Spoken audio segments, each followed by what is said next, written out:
আসসালামু আলাইকুম। কেমন আছেন সবাই? একটা কথা শেয়ার করার জন্য আপনাদের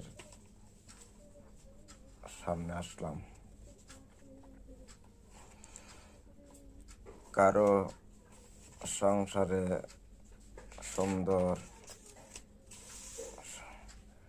পরিবেশ দেখলে, ঘরের সদস্য ফিরে আসলে অনেকের হিংসা লাগে। তাদের চেহারা দেখলে বোঝা যায় যারা অন্য সুখ দেখলে, অন্যজনের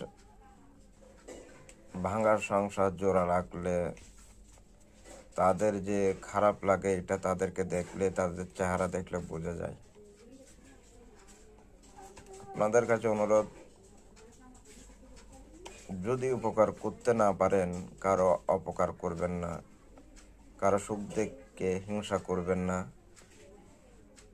হিংসা করে কারো ক্ষতি হবে না, বরং আপনি হিংসা করে আপনার ক্ষতি হবে। নিজেকে হিংসার থেকে দূরে রাখুন, এটা হলো সবচেয়ে একটা ভালো অভ্যাস। সবাই ভালো থাকবেন। আসসালামু আলাইকুম।